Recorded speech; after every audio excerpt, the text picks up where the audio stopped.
Friends, welcome to my channel. నేను చిన్ని Lakshmi. First గురువు ప్రార్థన. గురు బ్రహ్మ గురు విష్ణు గురుదేవో మహేశ్వర గురు సాక్షాత్ పరబ్రహ్మ తస్మై శ్రీ గురవే నమః. మీలో ఉన్న పరమాత్మకు కూడా నా యొక్క ప్రణామములు. సో మనం సీత గురించి తెలుసుకున్నాం. ఆమె భూమాత కడుపులో పుట్టాలా, ఆమెని స్పర్శించాలి అనేసి ఆమె పుట్టిందని తెలుసుకున్నాం పోయిన దాంట్లో స్టోరీస్లో. ఇప్పుడు సీత అదృశ్య కార్యం గురించి తెలుసుకున్నాం. ఇది కొత్త చాప్టరు. ఒకానొక రోజు ఒక వింత సంఘటన జరిగింది. నేను ఆ ఉదయము ఆమె కుటీరంలోకి వచ్చేసరికి మాత ఉత్సాహాన్ని కొంత అస్థిమిత ఆక్రమించుకొని సాధారణ స్థితికి భిన్నంగా ఉన్నట్టు అనిపించింది. ఆమె స్థితి ఏమీ బాగుండలేదు. ఆమె ఎందుకో ఒక అల్లకల్లోలంగా ఉంది, కానీ కారణం నాకు తెలియరాలేదు. ఆమె ఎందుకో బాగాలేదని అనిపించింది. లవకుశులు బాగానే ఉన్నారు. ఆహార పదార్థాలు పుష్కలంగా ఉన్నాయి. మాత ఆరోగ్యంగానే కనపడుతుంది. ఎక్కడ ఏ తేడానూ లేదు, కానీ ఆమె అలానే ఉంది. అందుకే ఆమెను పొద్దున నుంచి పరిశీలిస్తూనే ఉన్నాను, గమనిస్తూనే ఉన్నానని ఇక్కడ సోమా చెప్తుంది. ఏదైనా సరిగా లేదా అని ఆమె ధైర్యం చేసి మాతను అడుగుతుంది. ఆమె నా వైపు చూసి అది దానంటే అదే బయటపడుతుంది ఏంది, అది ఎలాంటి విషయమైనా కానీ అదంతకదే బయటకు వస్తుంది అని చెప్తుందనమాట మాత. ఆ రోజు గడిచింది. మధ్య మధ్యలో ఆమె తలుపు తీసి అడవిలోనికి చూస్తూ ఉండేది. ఎవరో రాబోతున్నట్టుగా. బహుశా ఆమె రాముని కోసం చూస్తుందేమో. మౌనంగా అతడు వస్తాడని ఎదురు చూస్తుందా అనుకున్నాను, కానీ ఆమె ఎదురు చూసేది వేరే వారి రాక కోసమని నాకు అప్పుడు తెలిసింది. ఆ మరుసటి ఉదయం మా కుటీరంలో ఎదురుగా ఒక ఆడపులి పడుకొని ఉంది. మాతను చూడగానే అది తన తల ఎత్తి కోపంగా అరిచింది. పిల్లల అరుపులకు భయపడ్డారు. మాత దాని వైపు కొంతసేపు చూసి తల ఆడిస్తూ నెమ్మదిగా తలుపు మూసింది. ఆ పగలు రాత్రి ఆ పులి అక్కడే పడుకొని మధ్య మధ్యలో అరుస్తుంది. చివరికి నేను ఆపుకోలేకపోయాను.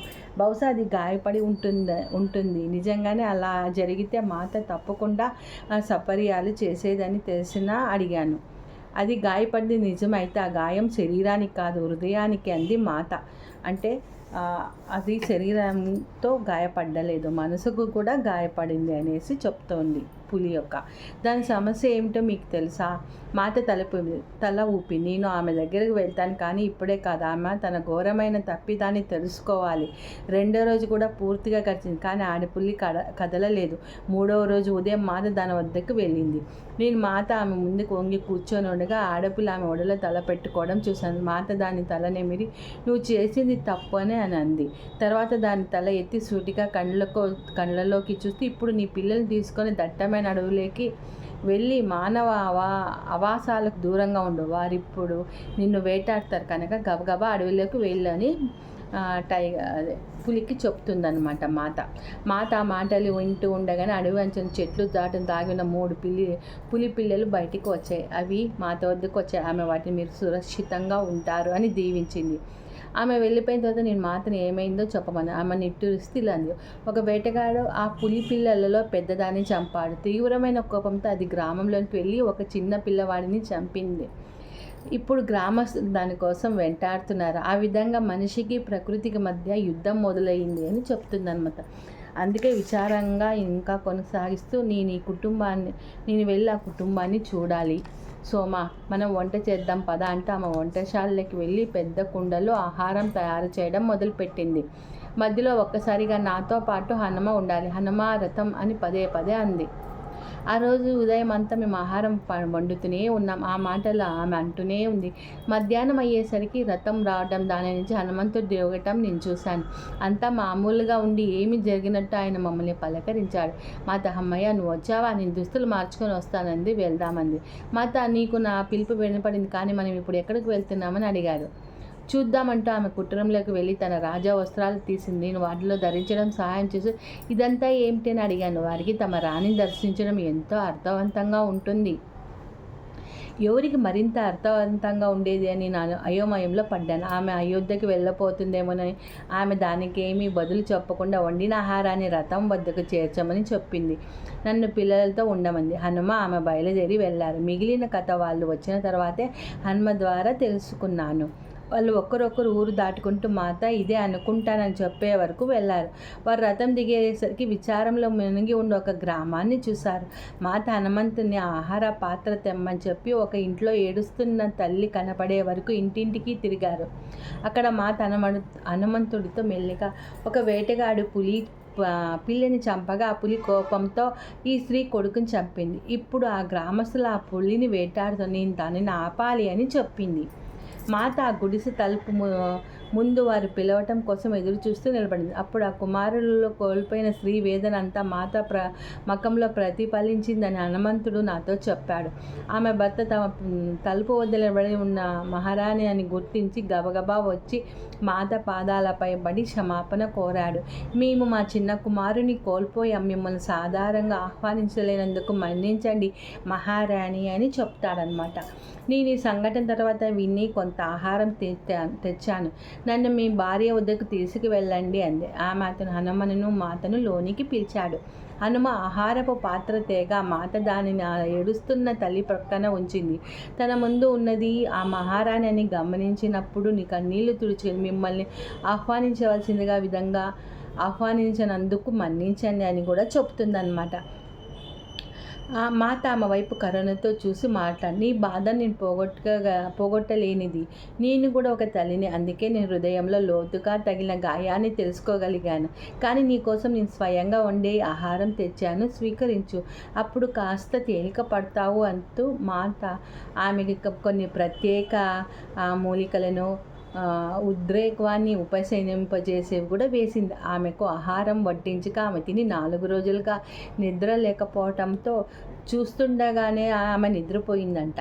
మరేం చేస్తారో నాకు తెలీదు, కానీ నేను నీకు ఎప్పటికీ కృతజ్ఞుడై ఉంటానంటూ ఆమె భర్త 4 రోజుల క్రితం బిడ్డ చంపబడినప్పటి నుంచి ఆమె భోజనం చేయలేదు, నిద్రించలేదు. అతను మా 3 పిల్లల్లోకి చిన్నవాడు, ఒకే కొడుకే. ఆమెకి ఎంతో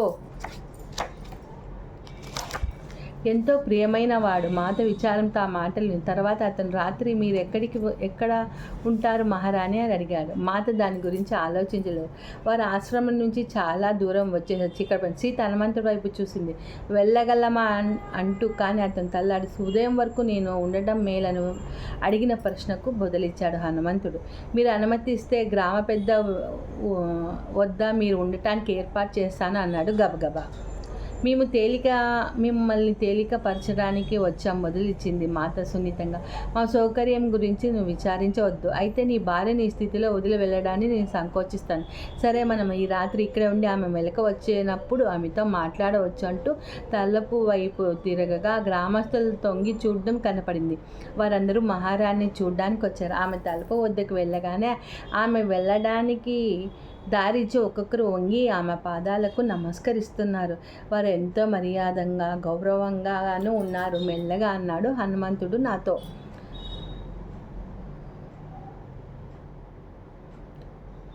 మనము ఈ ఆడపిల్లని పట్టుకొని చంపదాం, ఒక మనిషి వెనుక నుంచి వచ్చాడు, బహుశా అది మహారాణి ప్రియం కలగవచ్చు అని మాట్లాడి మాట్లాడిద్దెవరు అని అడిగారు.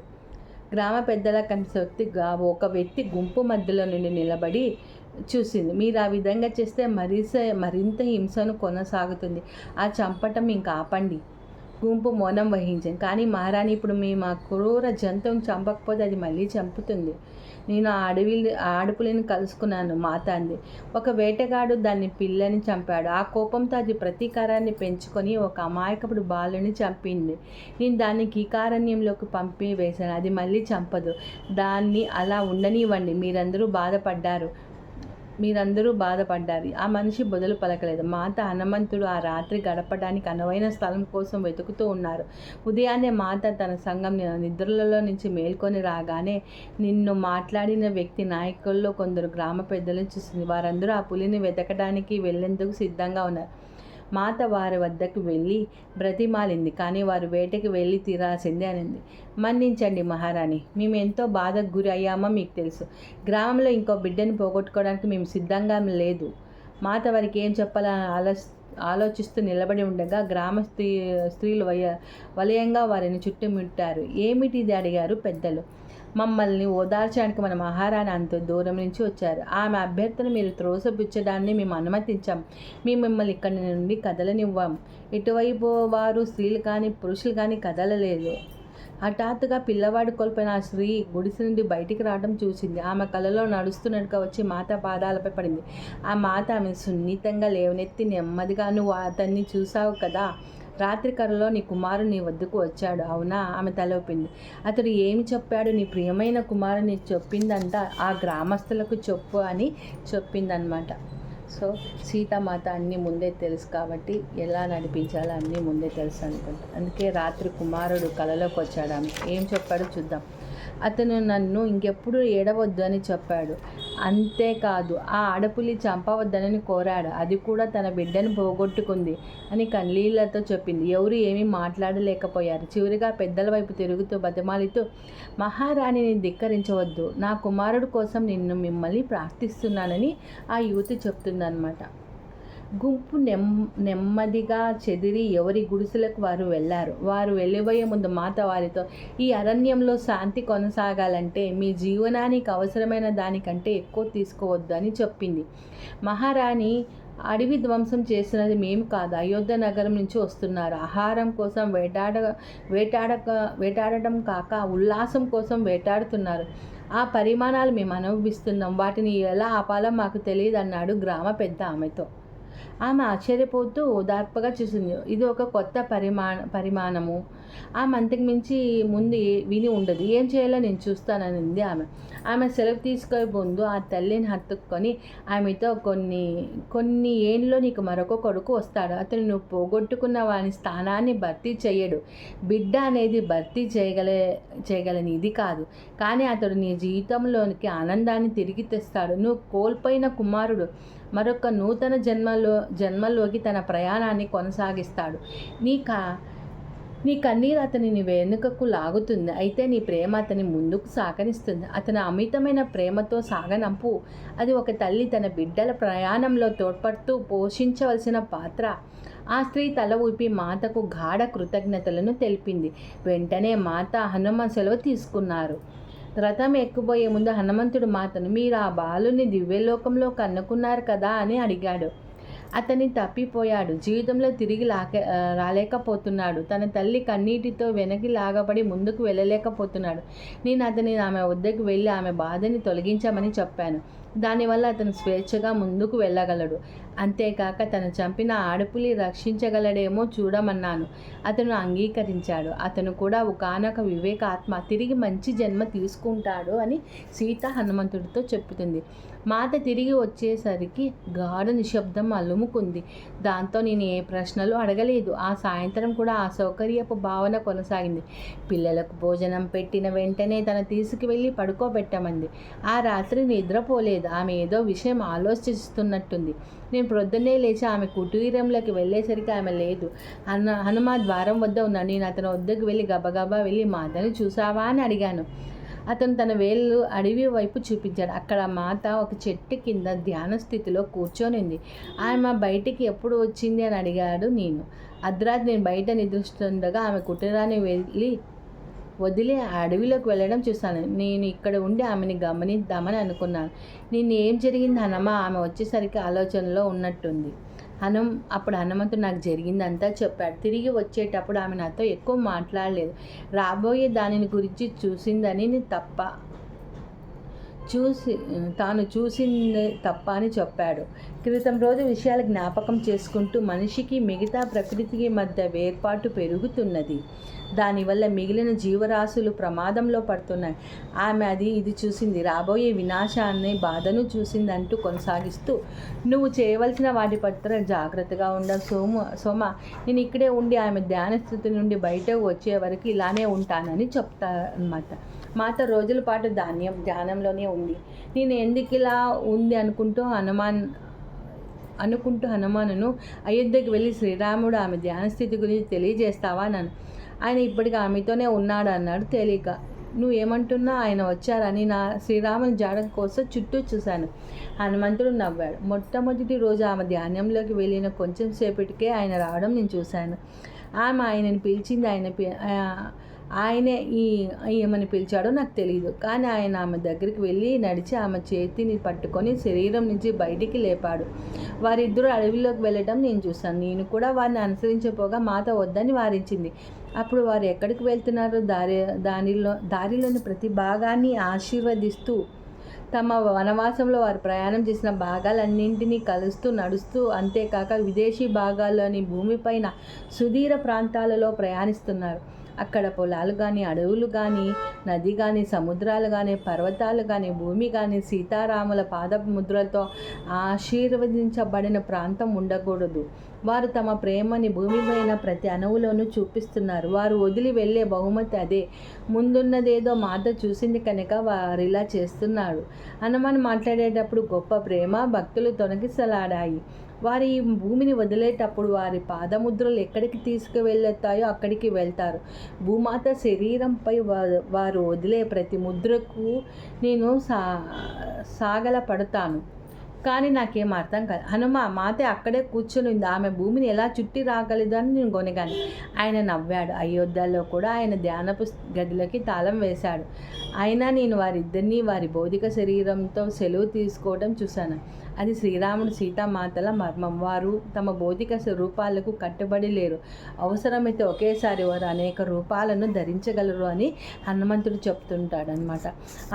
హనుమాన్ మాట్లాడుతుండగానే నేను ఆకాశము మేఘావృతం అవ్వడాన్ని చూసి వర్షం వస్తుందని భయపడ్డాను.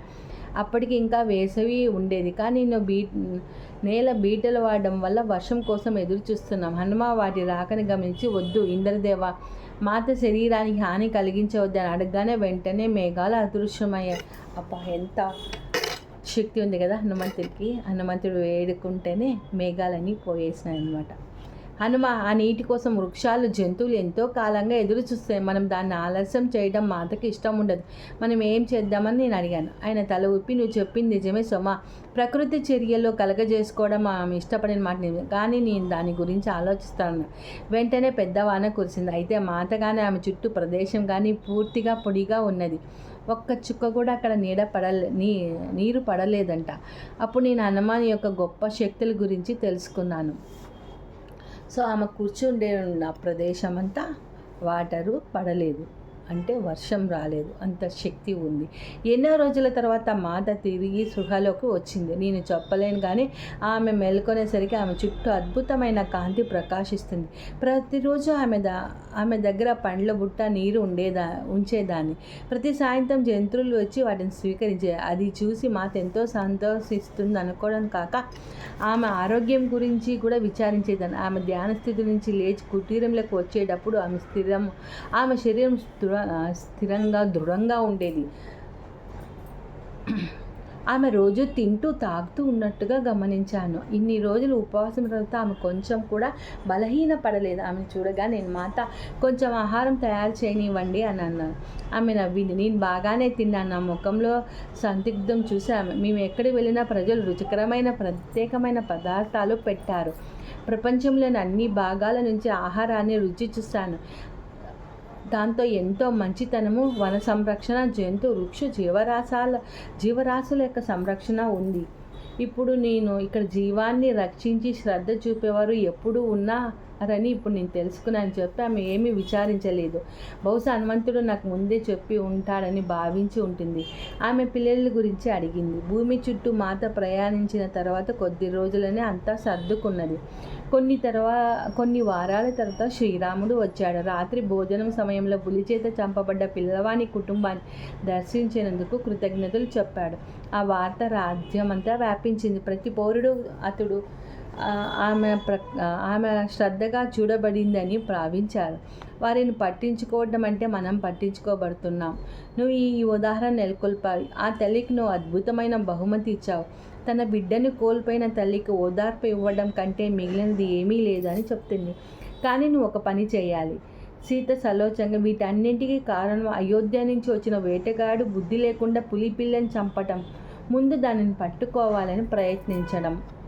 అతనికి వీలు కాకపోవడంతో దాన్ని చంపాడు. ఆ చంపడం కూడా ఆహారం కోసం కాదు, ఆనందం కోసం, జంతు సామ్రాజ్యాలపై అదుపు సాధించడం కోసం. ప్రకృతికి మనిషికి మధ్య సామరస్యం నెలకొల్ప విధానం అది కాదు. సరిగ్గా చెప్పారు. అయోధ్య శక్తి సామర్థ్యాలు విస్తరిస్తున్న కారణంగా కొందరు వ్యక్తులు తమ హద్దులను దాటి ప్రకృతి నియమాలను ఉల్లంఘిస్తున్నారు. వేట అనేది నియంత్రించబడి అవసరమైన దానికి మాత్రమే తీసుకున్న ఆటవిక జాతులకే పరిమితమైనది. ప్రతి గ్రామం అడవిలోని ఒక భాగాన్ని మాత్రమే ఉంచుకోవాలి, మిగిలినది జంతువులకు మాత్రమే. ఇక్కడ మనుషులు ప్రవేశించకూడదు. మనం మనుషుల ఆహార అవసరాలతో పాటు మిగిలిన జీవుల అవసరాలు సంతులనలో కూడా నిబంధనలను ఏర్పాటు చేయాలి. ఇప్పుడు చూస్తే అప్పుడే ఆ కాలంలోనే కొంచెము అంత అడవినంతా వీళ్ళు దోచుకుండే వాళ్ళు అనమాట, వేరే వాళ్ళు. సో రామరాజ్యంలోనే అప్పుడే స్టార్ట్ అయింది. కానీ వాళ్ళు తెచ్చారు నిబంధన, కొంత మాత్రమే అడవిని మనం తీసుకోవాలి, మిగిలినదంతా జంతువులకు ఇవ్వాలి. ఇప్పుడు మనము బిల్డింగ్స్ కట్టాలని, ఇంకా ఎక్కువ రోడ్లు వేయాలని, మనం ఊరు పెంచుకోవాలని మనమంతా ఇదిని చెట్లను అన్నింటినీ కట్ చేస్తున్నాము. అక్కడంతా నదులు ఉన్నా కూడా, నదులు నీరు లేక ఏది ఉన్నా కూడా వాటిని అన్నింటినీ తీసేసి అక్కడ ఇల్లు కట్టుకుంటున్నాం మనం. సో ఇది మనకి ముందు తరంలో మనకి ప్రమాదాలు గురయ్యే అవకాశం ఉంది. కాబట్టి ఎక్కువ నీళ్ళు ఉండే చోటును తవ్వుకోకూడదు, ఇల్లు కట్టుకోకూడదు. అది సిస్టమ్ పెట్టుకోవాలి మనం. ఒక సంవత్సరానికో ఆ తర్వాత ఒక సంఘటన జరిగింది. అది మాత ఇక్కడ ఉందని విషయాన్ని అయోధ్య ప్రజలకు తెలియచేసింది.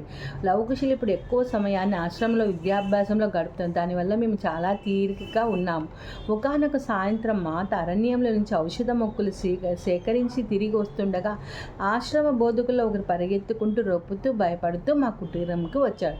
తమ గురువు గారికి అత్యంత సన్నిహితమైన కుటుంబంలోని తల్లి కుమార్తె పెళ్లి కోసం ఆశీస్సులు తీసుకోవడానికే రథంపై ఆశ్రమం వైపు వస్తుండగా దానిని దొంగలు ఎదుర్కొని సేవికలను చంపి కుమార్తెకు హాని కలిగించారు. తల్లి కూతురు ఇద్దరూ పడిపోయి సృహ కోల్పోయారు. గురూజీ తిరిగి వచ్చి ఇది చూస్తే ఆగ్రహానికి లోనవుతారని ఆశ్రమ బోధకుడు చెప్పాడు.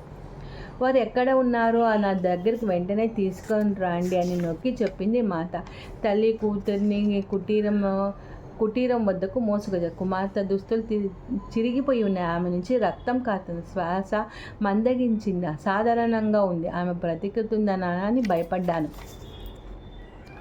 ఎవరో కొంతమంది దొంగలు ఆమెకు ఎక్కడో పెళ్ళికి పోతుంటే వాళ్ళు అడ్డపుడి అక్కడ వాళ్ళ దగ్గర డబ్బు దోచుకొని వాళ్ళిద్దరిని బాగా కొట్టారు. మేము ఒంటరిగా ఉన్నప్పుడు మాత వారిని పరిశీలించి తల్లి బాగానే, కానీ కుమార్తెకు తీవ్ర గాయాలు అయ్యాయి. ఆమె అనేక సార్లు చెరచబడింది. మాత తల పంకిస్తూ ఔషధాల బుట్ట తీసుకుని అదృష్టశాత్తు వాళ్ళ అవసరమైన వాటిని స్వీకరించాను. మాత ఔషధాలను తయారు చేస్తుండగా నేను ఆ బాలికను శుభ్రం చేసి ఆమె పొట్ట భాగంలో రుద్దుతూ అనేక గంటల పాటు నోటిలోకి కొంత పానీయం పోసే ప్రయత్నం చేశాను. రాత్రి మాత నన్న పిల్లని పడుకోపడానికి పంపి కుమార్తెను గమనిస్తూ కూర్చుంది. పిల్లలను నిద్రపుచ్చేసరికి ఆమె ఆ బాలిక ప్రక్కన ధ్యాన స్థితిలో కూర్చొని వినిపించినట్లుగా మంత్రాలు ఉచ్చరిస్తుంది. అనేక గంటల పాటు ఆ విధంగా సాగింది. ఆ మందులతో ఆ బాలిక పొట్టుపై రుద్దసాగింది. పడుకునేదాన్ని, కానీ బయట నుంచి ఒక పిలుపు వల్ల మేల్కొని తెల్లవారేసరికి ఆ బాలిక మీదకి వంగి ఆమె శ్వాసను మాత గమనించడం చూశాను. ఆమె బట్ట కట్టబోతుందని మాత సన్నటి స్వరంతో నవ్వుతూ ఆమె శ్వాస తిరిగి సాధారణ స్థితికి వచ్చిందని బయట గోల ఎక్కువైంది.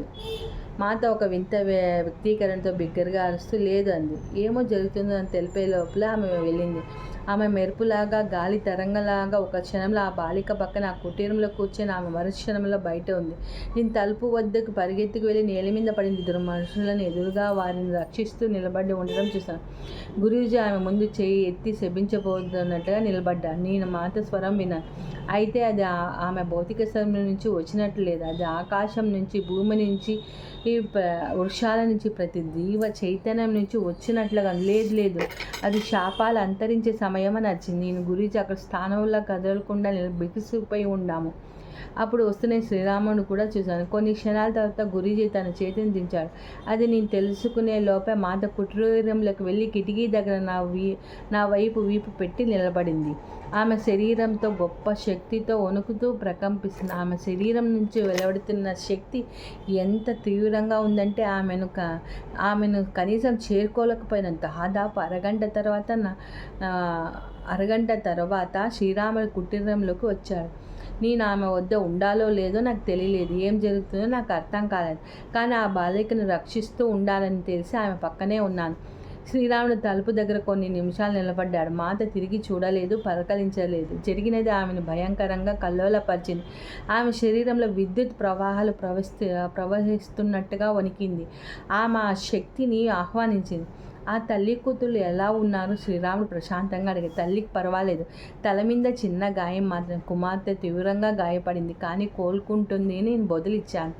ఆయన మాత వద్దకు వెళ్ళి ఆమె భుజంపై చెయ్యి వేశాడు. ఆ చెయ్యి పడిన వెంటనే వణుకు ఆగిపోయింది. సేవకులను చంపినందుకే శిక్ష పడింది. దొంగతనం చేసి ఆ బాలిక పైన జరిగిన అత్యాచారం గురించి ఏ సమాచారం లేదు.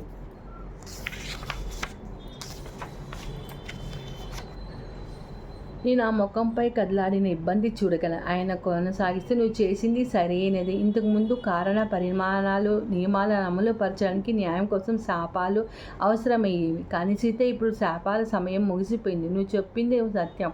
కేవలం కోపం వల్ల అనేక శాపాలు ఇవ్వబడ్డాయి, న్యాయం కోసం కాదు. ఇక్కడ వరకు ఇది స్టోరీ అయిపోయింది. నెక్స్ట్ చాప్టర్లో ఇంకొక స్టోరీగా మళ్ళీ కాదు, అదే ఇంకా చాప్టర్ ఉంది, దాంతోనే మళ్ళీ కొనసాగిస్తాను. Thank you friends.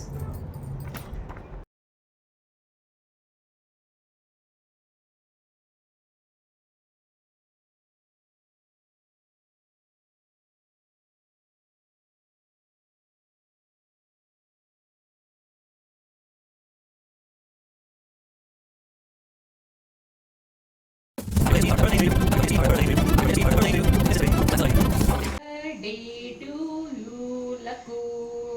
May God bless you. లక్ష్మికి పుట్టినరోజు శుభాకాంక్షలు.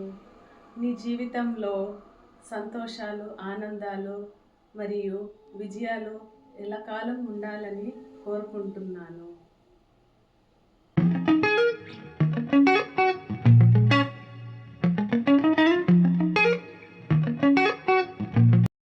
Hi friends and family members, ನೀವೆಲ್ಲರೂ ನಾ ಬರ್ತ್ಡೇ ಪಾರ್ಟಿಗೆ ಬಂದಿದ್ದೀರಾ. ತುಂಬ ಧನ್ಯವಾದಗಳು. Thank you.